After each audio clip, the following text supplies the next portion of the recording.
నమస్కారం.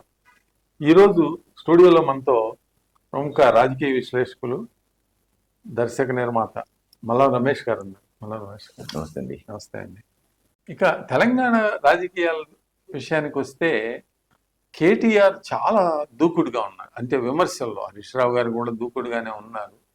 హరీష్ రావు గారి మీద క్షుద్ర పూజలు చేస్తున్నారని కాంగ్రెస్ వాళ్ళు, రేవంత్ రెడ్డి క్షుద్ర పూజలు చేస్తున్నారని హరీష్ రావు గారు అనుకూలరు, అందరూ దాసోత్ శ్రావణ్ గారు లాంటి వాళ్ళ విమర్శలు, ప్రతి విమర్శలు ఎట్లా ఉన్నా కానీ కేటీఆర్ గారు యువనేత, ఆయన వర్కింగ్ ప్రెసిడెంట్ కూడా, ఆయన తీవ్రమైన విమర్శలు రేవంత్ రెడ్డి గారి మీద ఇటీవల ఆయన స్కిల్స్ లేని ఇంజనీరింగ్ గ్రాడ్యుయేట్స్ని క్రిమినల్ వేస్ట్ అని రేవంత్ రెడ్డి గారు అన్నారు అంటూ రెచ్చగొట్టి పదే పదే చాలా ప్రయత్నం చేశారు.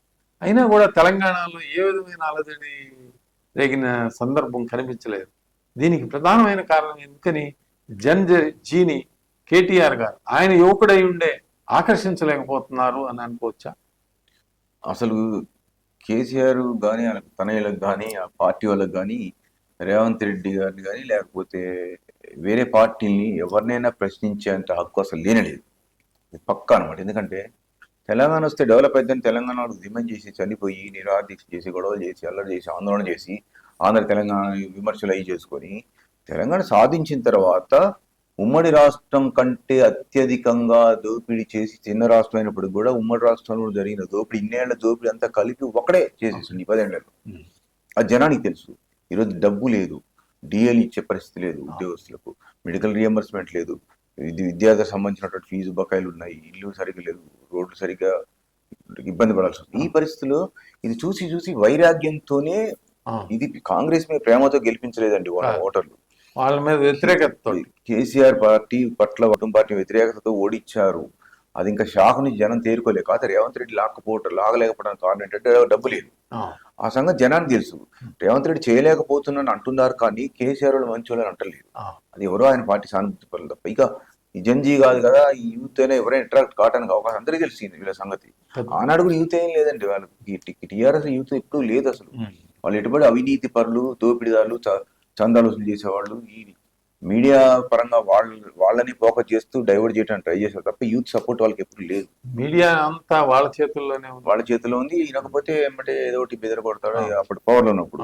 ఇప్పుడు కొంచెం తేడా వచ్చినా కూడా ఎందుకైనా మంచి వీళ్ళు భవిష్యత్తులో వస్తే కష్టం, వీళ్ళు జోలికి వస్తే తెలంగాణ ఫీలింగ్ లేపుతారా అని ఆంధ్ర వాళ్ళని రెచ్చగొట్టి, ఆంధ్ర వాళ్ళని భయపెట్టి ఇట్లాంటివి ఉన్నాయి, జరుగుతున్నాయి కదా. ఎస్పీ బాలసుబ్రహ్మణ్యం విగ్రహం ఇచ్చినా కూడా జరిగింది. టీఆర్ఎస్ కాదు కానీ ప్రతి ఒక్కరికి ఇది ఒక అవకాశం బెదిరించడానికి, వీళ్ళ చేతికి ఎక్కువ అవకాశం ఉంది. కాబట్టి మిగతా మీడియాలో కూడా వాళ్ళతో ఎందుకులే అనుకుంటున్నారు. యూత్ మాత్రం వాళ్ళకి ఆ రోజు లేదు ఈ రోజు లేదండి. తెలంగాణ సెంటిమెంట్ అప్పుడు అందరూ పాల్గొన్నారు కాబట్టి అది కామన్ గా ఉంది తప్ప ఫీల్ రాదు జనానికి.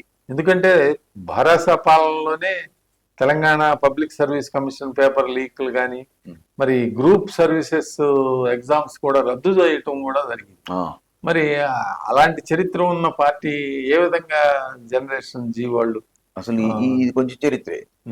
ఉద్యోగాలు ఇచ్చిన దాంట్లో అవినీతి జరిగిన అవకతవకలు జరిగాయి. వాళ్ళు నిజామాబాద్ జిల్లా తీసుకుంటే ప్రామాణికంగా అసలు అక్కడ ఇన్ని పోస్టులు ఇంతమందికి ఎలా వచ్చాయి అనేది కూడా జరిగింది. అప్పుడు ఎంపీ కూతురు ఉండేది అంటే జరిగేది. ఇప్పుడు మనకు ఆధారం నిరాధారం పక్కన పెడితే ఆ చర్చలు జరిగిన ఫిగర్ తీస్తే ఏ జిల్లాలకు వచ్చింది చూస్తే తెలిసిపోద్ది. కాబట్టి ఎగ్జామ్స్ కానీ ఉద్యోగాలు ఇవ్వటం కానీ అసలు ఏ ఇష్టారాజ్యంగా చేశారు. కాబట్టి యూత్ కు వారి పట్ల సానుభూతి లేదు. ఏంటంటే జనరల్ గా ఏంటంటే ప్రభుత్వం అధికారంలో ఉన్న ప్రభుత్వం పట్ల కొంత వ్యతిరేకత కామన్ కాబట్టి ఆ వ్యతిరేకతతో గుంజుకొని చూస్తున్నారు తప్ప వాళ్ళకైతే అప్పుడు లేదు, ఇప్పుడు ఎప్పుడు లేదు, ఉండదు కూడా. ఇది నిజం అండి.